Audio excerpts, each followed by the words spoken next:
you're welcome to continue your explorations and journey, but I just wanted to take a moment and, Jessica, I just wanted to take a moment and acknowledge that we are going to have our next speaker is Acosta, and we have a real gift of perspective here because Andre has gathered a integral perspective on how data about the environmental world and about our climate challenges and our biodiversity nuances can be a source of agency if we can see what we need to see to have visibility and line of sight to the future that makes us feel like we're in the right future for ourselves because we've gotten to the right relation with our ecosystems and our interdependence and our interconnectarity with the environment and the natural world is rightly expressed. So it is a great pleasure to share the gift of Andre Acosta's perspective that is a truly integral way of understanding how all of these layers of seeing and layers of understanding can give us environmental agency and environmental perspective and biodiversity awareness of the more than human world in ways that are ultimately a source of our collective agency. With that, with great gratitude. Thank you so much. Thank you, Bobby. Thank you for having me here. And thank you to all of you for being with us and sharing this incredible space. What you created here, Bobby, is something really special. It feels very familiar, and I'd like to just express that gratitude. So my presentation today is very different from what I normally do. Most of the work I do is in computation, it's in product. I've lived here in the Bay Area for over 20 years. Prior to that, I was in Colorado, and prior to that, I was in New York City. So this is a big step for me because I'm actually doing a big pivot in terms of the work that I've done and the experiences that I've shared with the people that I've worked with. And I'm moving into a space that some would call art. For me, it is very natural, and I want to take you on this journey because when Bobby reached out about this event, I immediately went to manifest towards this. It didn't sort of come with a lot of preconceived notions. I was already working on this art, and when he reached out, I said, well, this was meant to be. So, I appreciate you all coming here. I have a few friends that will be showing up as I'm speaking, so I'm really, I'm hoping they get in on time to catch some of this. But let's go on this journey. So the first part of this, you'll notice even in the presentation, there's a reference to the name Arodako. And Arodako is something that, as a young kid, I always used to, in New York, we would sort of go out and just have our own names, and we would dance under names, we would write graffiti with our names, and Arodako for me has always just been my moniker. It's just always been something that I have on the side for when I want to do art. You won't see it on my LinkedIn, but you will see it in my black book. So that's just sort of throwing that out there. The main title of this presentation is One Wide, Two High. One of the things that I love to do in any pursuit, anything I've ever done, is to have some type of constraint. This is my constraint. This is something that it's become my canvas. It's what really drives all of the work that you're going to see here today. It's about one wide and two high. So if you see here, this is the frame we're working on. The screen, the dimensions that we have here, obviously we can use all of it, but in this case, this has sort of been my driving constraint. So just keep that in mind as we go through these slides and as we go through this progression. It'll elucidate a lot more as we keep going along. I sort of, even in approaching art, I can't dismiss the fact that my mind really thinks through computation. I think through what can I see in terms of the grids that are in front of us, but then also the grids that exist in deeper space. So finding dimension in even a one wide by two high space is something that I've found a lot of joy in searching and exploring that. But then you'll also see it in nature. It's great to just turn the computer off, go for a walk, and see if you can find a canvas somewhere else. And in this case, a termite mound provided a lot of inspiration as well. I also looked at fluid dynamics. Let me go back to that one. So inside of this space, I have an animation where this actually explores the grid space itself, and it's actually quite interesting how it does that. So these are some other sort of explorations where I'm actually the images you're seeing here are not done in Photoshop; they're actually just done in code. So inside of these renderings, again, I'm playing within the physical space of that 1 wide by 2 high. And just if you'll notice, even outside of the space, you'll see that there's a sort of a tension to escape the constraint. And I think we feel it as human beings sometimes, where we feel closed off and we maybe want to break out. And that's kind of how I was feeling when I was working on this project. Some of the things that I had worked on felt like they were really constraining some of the larger things I wanted to work on. And these are some of those explorations. I'm just going to flip through some of these. And you can see here that a lot of organic shapes came through. And it's very interesting because when you are working in code, for finding, in some of the past presentations, there was talk of geometries and things. But when you find organic shapes come out, it's very exciting. You start to see, wow, like there's a wonderful pattern to all of this. Here, Silva's manifesting, maybe like a blueprint of our code itself. This one I think is also quite interesting, where I found these sort of just geometric shapes coming in and coexisting really harmoniously inside of that space. Here, just looking at like what's happening in this image right here, exploring some abstract patterns. And this is where I bring in another person that was a title to this talk, and who's really been a mentor to me. He's a practicing artist by the name of Arodako Brunswick. His gallery is based in Torrance, California. And over the last 2 years, I've been working really closely with him, just helping him we did a couple of events in the past, really just raising funds for the Children's Hospital Ballet, and sort of using his space, very similar to what we're doing right now, just coming together, sharing art, and doing things that really just take a lot of time to sort of sit and process with.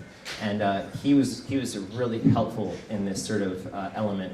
He really helped me break out of what I found was a mold of symmetry, and really try to let me think more asymmetrically about how I even write my code and how I even like explore some of these shapes that we're going to be looking at now. And one of the things I did this morning, I came down here, I took a picture of the gallery, and I said, you know what, why not? Let me just try to bring where we all are right now into this talk. And there it is, again, in that frame.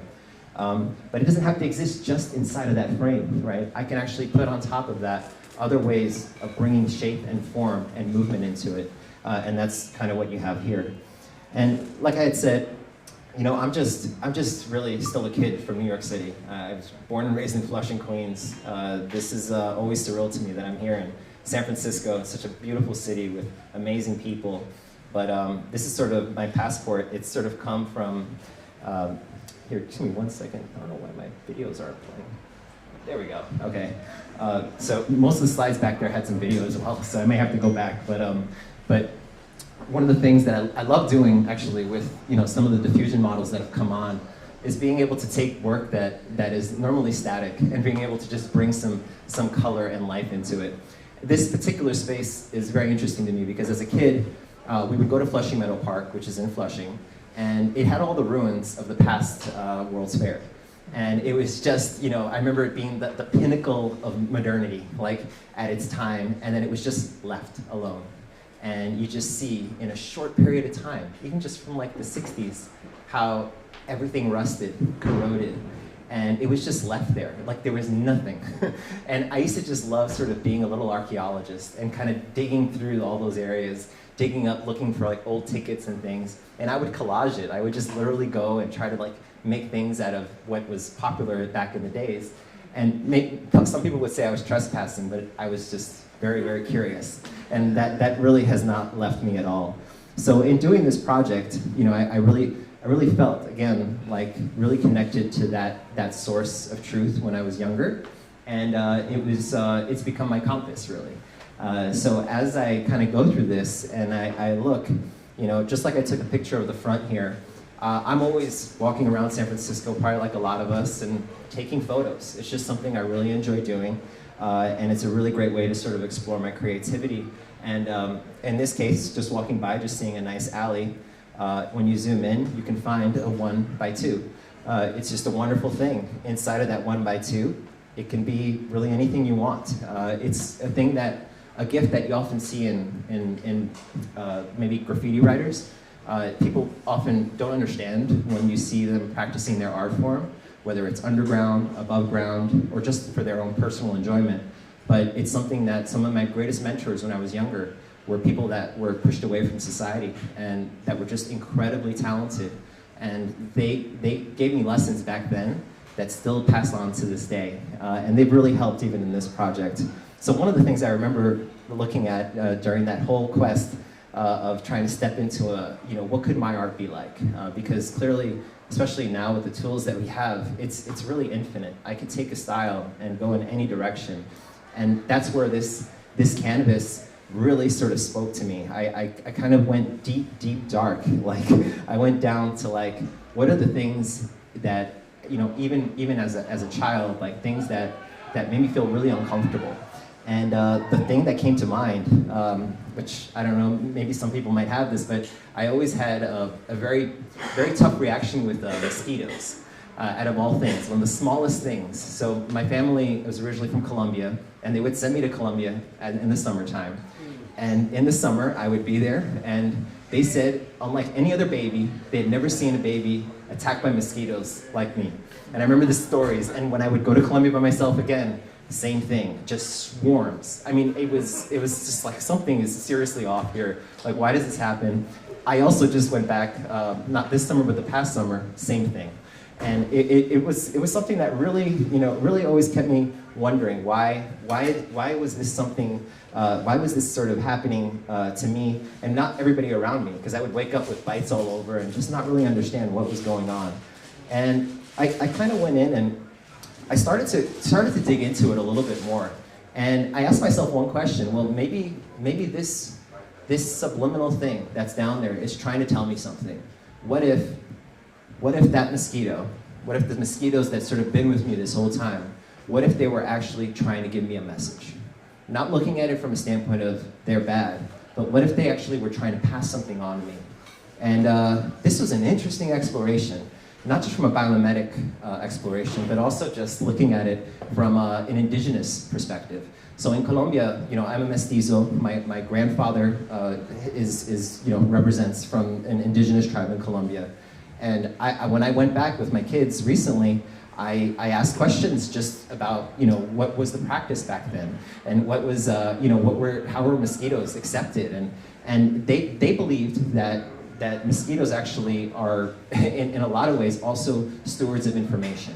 So almost like they are keeping stories for future generations. Even though they're quite small, there is a lot of wisdom. And a part of me was like, well, like, what wisdom could they possibly have when all they're doing is, they're responsible for so much death and so many things that have happened in the past. So this was an interesting exploration. I really went deep, but I also went with a tremendous amount of respect, because whenever there's knowledge from an indigenous group, you really want to proceed with as much humility and as much respect as possible.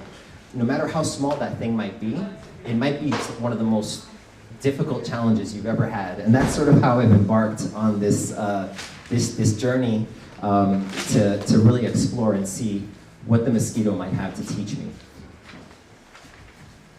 So in terms of this right here, there's a whole, if there's an entomologist in the room, I have been floored with how much brilliance has been engineered into this species. It is an absolute incredible thing. And I've seen a ton of technologies in my time. One of the technologies that I've worked on have monitored carbon from satellites in space. They continue to do this on a daily basis in real time, but they are nothing compared to what this thing can do.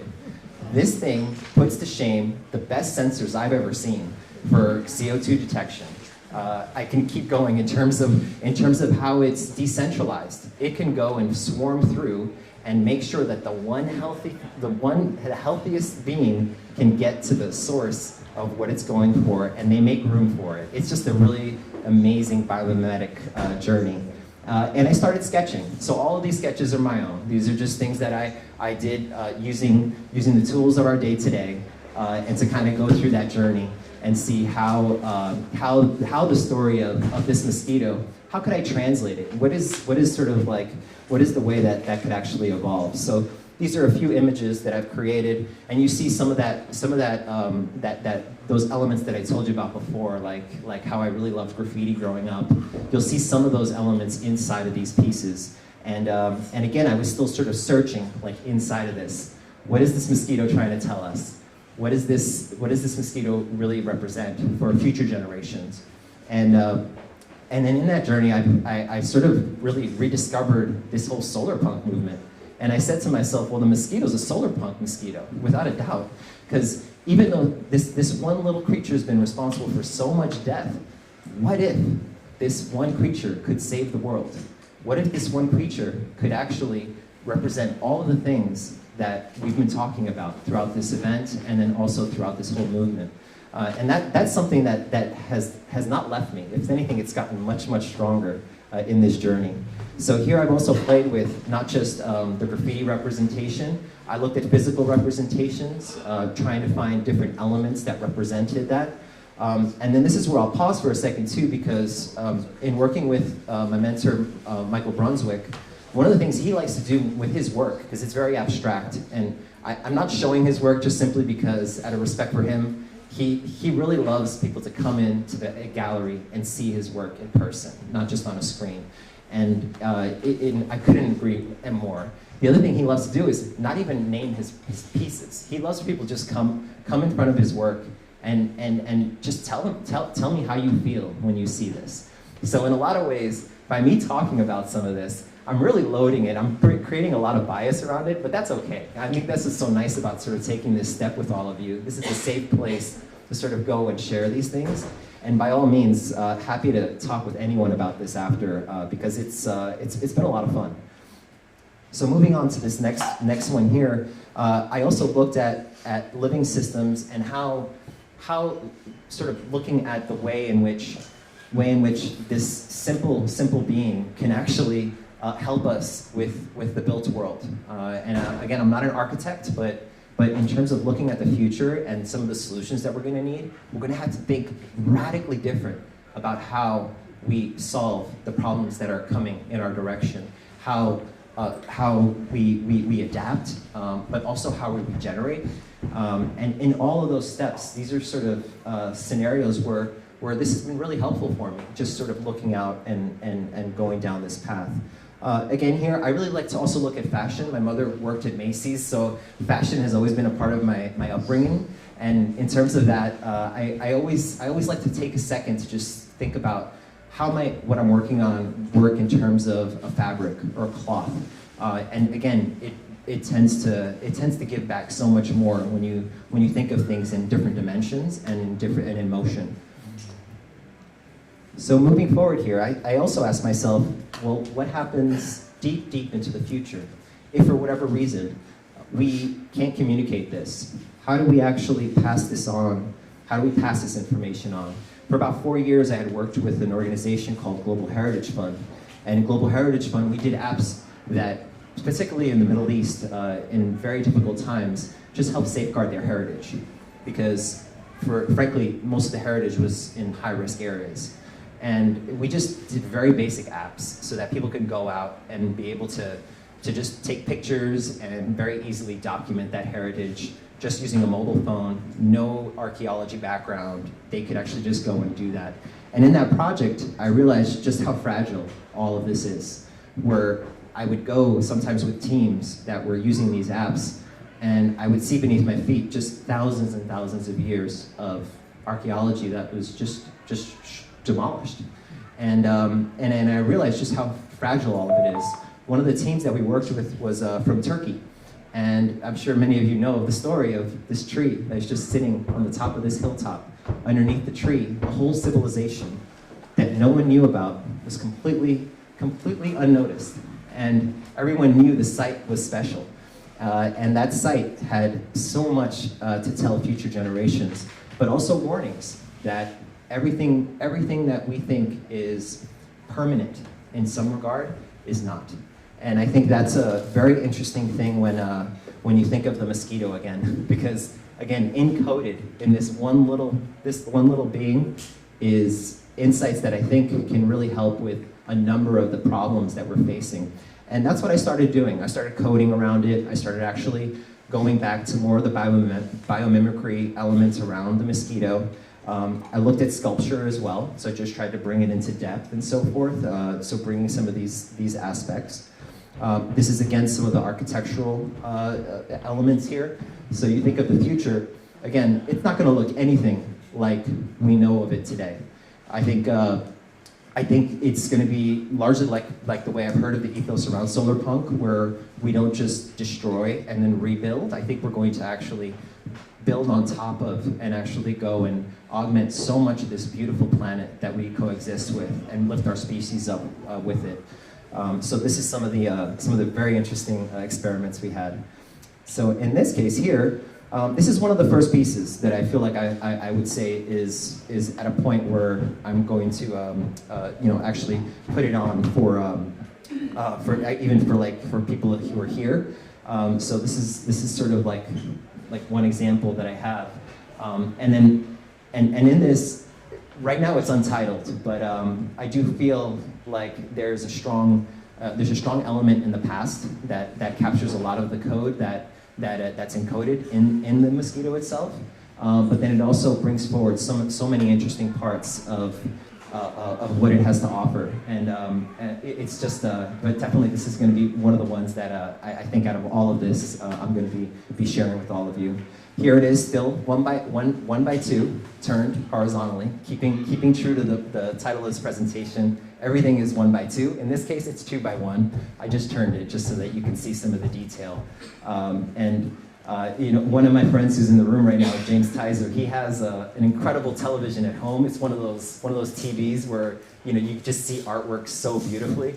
I really wish that you could see it on that screen, because this is there's just so much rich detail in this piece, and I'll make sure that we share the link to the presentation after, so if you want to see it. I think it's definitely worth seeing in full color. Looking here, here's let's see if we go back to that one. Here we go. This is just another animation, just looking at, it's really incredible. The sight system on this mosquito is absolutely unreal. I think in terms of how it even has almost a third eye that it uses to help it navigate. Again, things that I had no idea until I actually started going down this path and really started to familiarize myself with this. And then I also just looked at our species, like through this lens. What could we actually like in terms of sketching and building around this sort of language that I was working through with the mosquito, what could I bring to this? And this is a piece that I also started working on. I tried to mix media. I actually put everything from like a leaf to actually, let's see if we go to the next one here. In this area, there's actually, I put an piece of metal right through the canvas. So this is another one that again, I'm just really trying to explore some different textures and things. In this other piece here, this is more with like in tune with Mother Earth. So I tried to do one piece that really I thought represented, or at least the feeling I get when I think of that being, that whole element of Ubuntu and feeling that oneness. This is sort of where this came from. And then again, back into the code.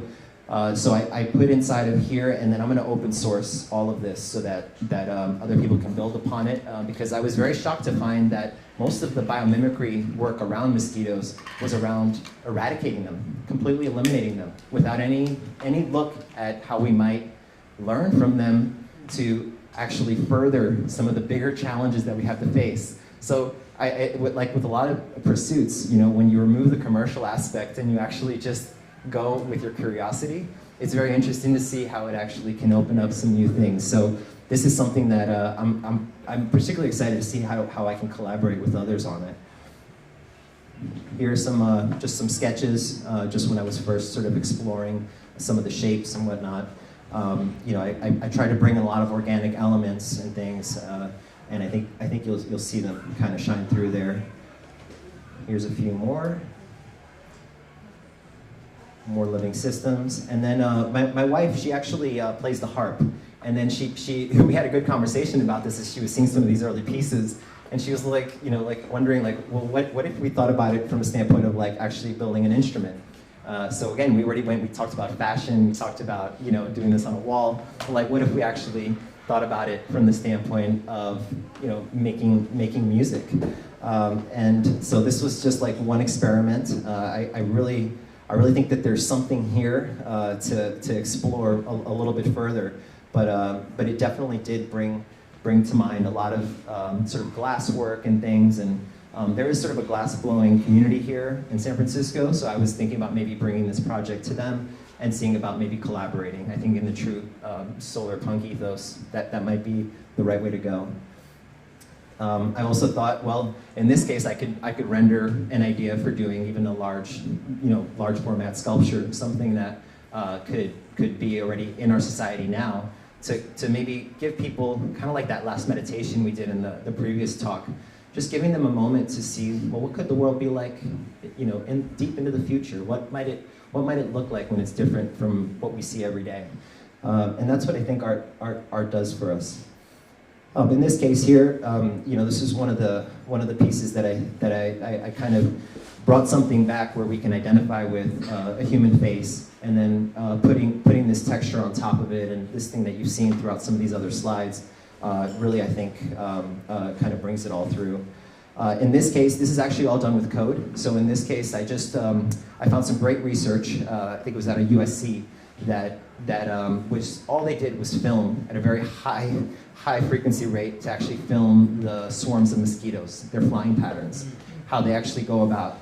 And it's art in itself. Like this, to me, when I saw this, I didn't want to change a thing, because it is absolutely, I mean, it moved me. So again, I mean, this is something that if you could see it on a really great definition screen, I think you'll appreciate that there is beauty here, and something that it's trying to tell us. In this case, this is sort of my first attempt to sort of encode some of the knowledge that I felt like I've been capturing in this, and this is sort of going to be tied to that GitHub project, where I'll put up all the code and make it available for us. But I also thinking, like, I actually looked really closely at how do we actually communicate this to future generations that maybe don't even speak our language. It's a very interesting design challenge to think about when you have something that you want to communicate, but you maybe, you know, they don't know your culture, they don't know your language. Some people say, well, just use math, just use code, and it'll be fine. But it might not be. You have no idea how that civilization, or whoever might come ahead of us, might maybe dismiss the mosquito like we're doing right now, and just say, we need to eradicate it. And I think this is where I was sort of playing with things like Obsidian, looking at ways to put code down. And again, thinking of that treetop in Turkey and saying, you know, what might that tree be for that future generation? And that's sort of where, you know, I had sort of put that all together. And then these were some of the renderings that I had created to kind of safeguard that and put it together for all of you in this talk. And that concludes my talk. This is the final code that I had here. It's actually very, very simple, and something that I think a lot of people can learn from. There's also the Biomimicry Institute here in San Francisco. So Beth Ratner works with a colleague of mine, John Picard, and I'm going to be working with Beth to try to see how we can make this as open as possible to really share the story of a solar punk mosquito, because I think it's something that we can really learn from, not just from sensor design, but from architecture, and the list goes on and on and on. And thank you so much, everybody. Yeah.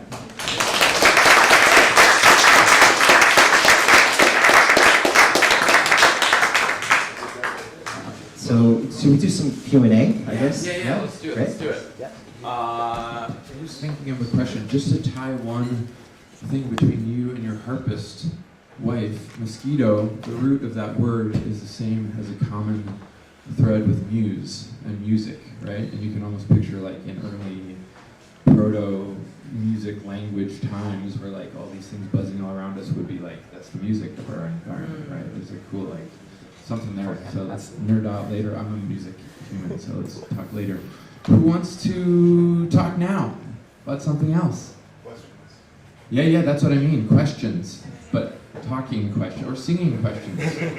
Muse-inspired questions. Yeah. Gabby, yes. Come on up. Just to say hi to the gang. Hello, gang. Thank you so much. I'm blown away about how much you love the mosquitoes. Yeah, thank you so much.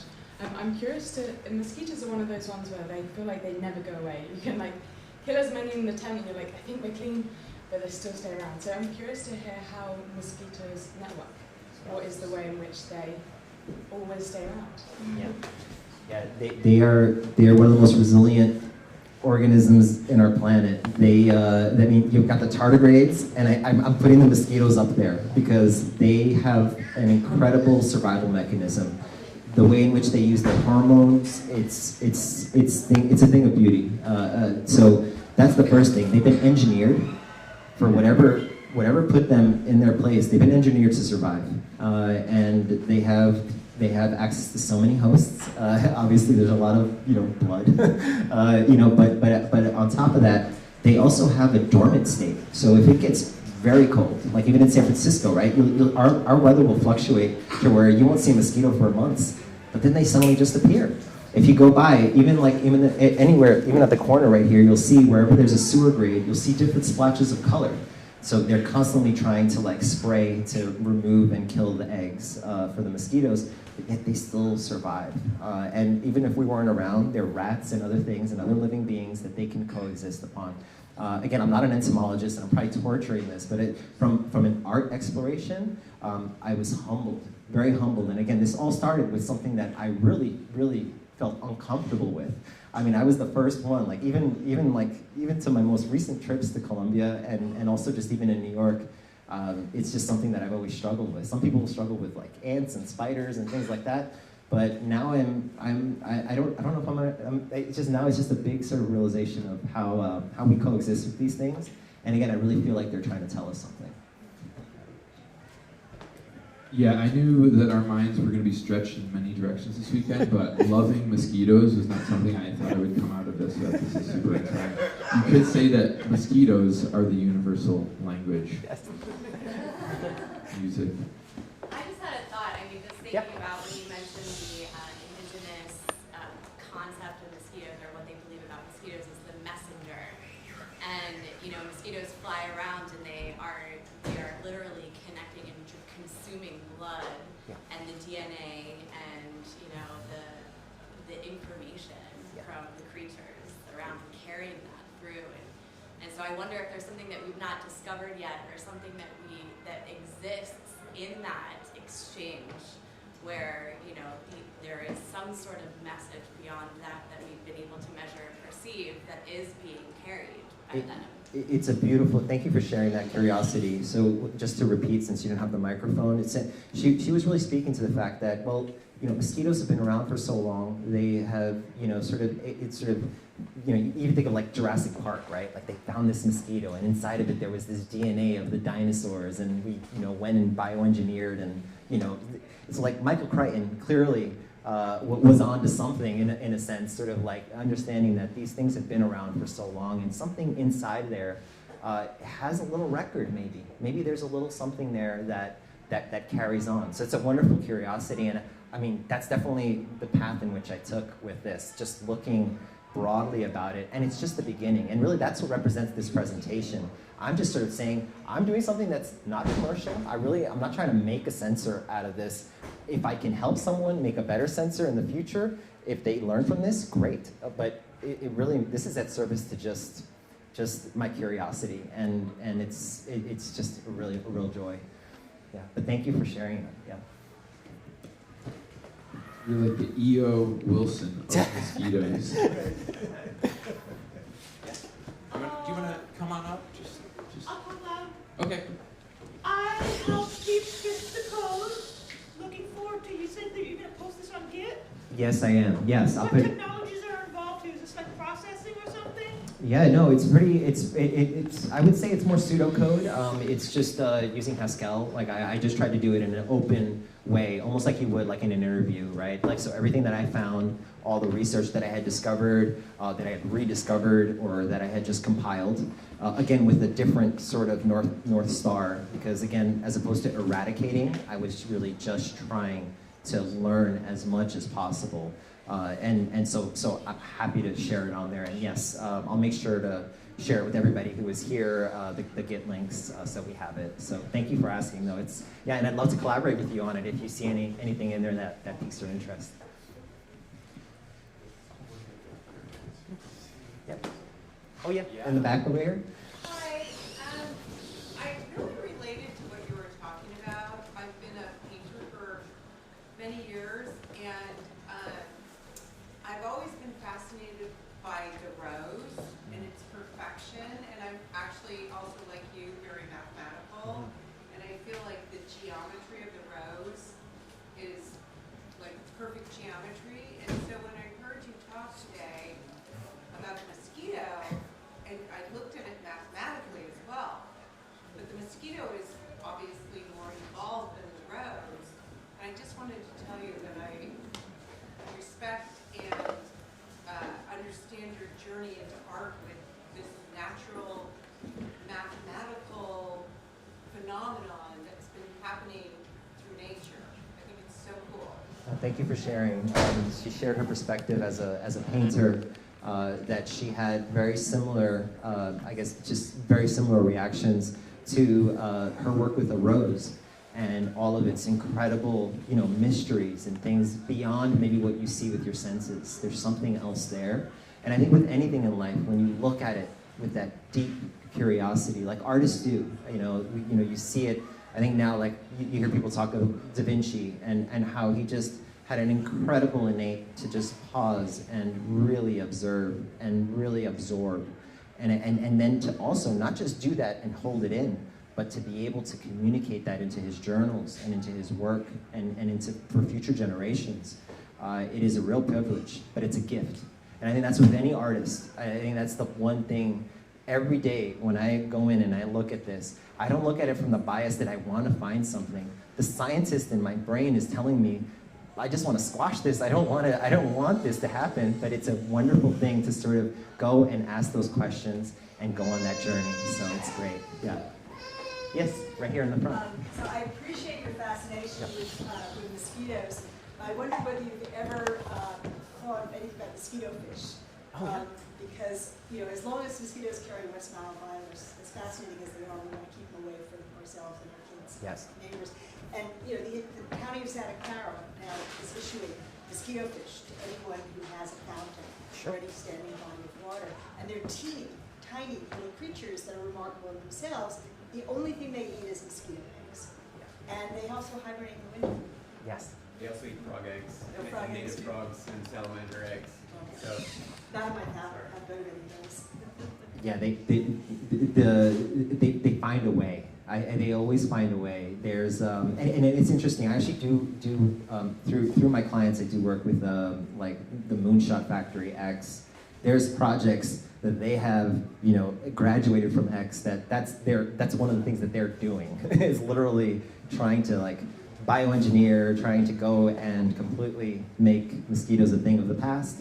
And in a lot of ways also just solving some of the things that you're talking about, like some of these terrible diseases and things. Even in this journey, I mean, one of the books that I read was like on the Panama Canal, which is all the talk again these days. And in the Panama Canal, if you really look at the history there, this is probably the #1 challenge that they faced. They didn't know it, but it was the smallest thing that made it so hard to make that a reality. So just throwing that out there, that they're just so resilient. It's absolutely unreal. So yeah, any other questions? Yes, go for it. Yeah. Beautiful presentation. Thank you. I'm curious. What comes to my imagination is all of the sort of social metaphor. I believe human language is really based off of nature, and I think when we think of mosquito metaphors. There's like the tiny assemblage can conquer the large beast, and I'm just curious if you think of if you have thoughts also just metaphorically. I mean, absolutely. This is an interesting one because this goes back to what I was talking about with sort of safeguarding that indigenous wisdom. And in a lot of ways, the irony there is that the mosquito was probably also largely responsible for the decimation of so many of my ancestors. And I understand that completely. Like it's there. It's just this incredible thing of how it transmitted all of these things and how it was integral. So again, I feel like it comes with that extra sense of responsibility, that extra sense of I'm working with something that is not just this small nuisance, but it's something that's sacred. And that's and as I try to codify, because I'm not even close, so the code that I share on Git, you'll see, it probably creates more questions than it answers, but it still is an observation to at least to what we can see now. And with what's coming, the tools that we have at our disposal. I mean, we are really in this explosion of being able to see the invisible. Nature, we finally can communicate with it. I have a piece that I'm working on right now, and it's following in the spirit of this, but where animals themselves communicate, and they're actually speaking across species, across insects and things, and that there's this constant song that's happening there. So again, this is just a theory, but it's one that it's a lot of fun to explore and to work with. So just to your point of like thinking of scale, it blows my mind, and it's a lot of fun. I mean, to the point where my wife's like, all right, time to put the brush down, it's time to go to bed, and I'm like, but there's like this one thing. I even wake up in the middle of the night working on this stuff because it's just so, it just really piques my curiosity, and it's a lot of fun. So thank you for letting me share today.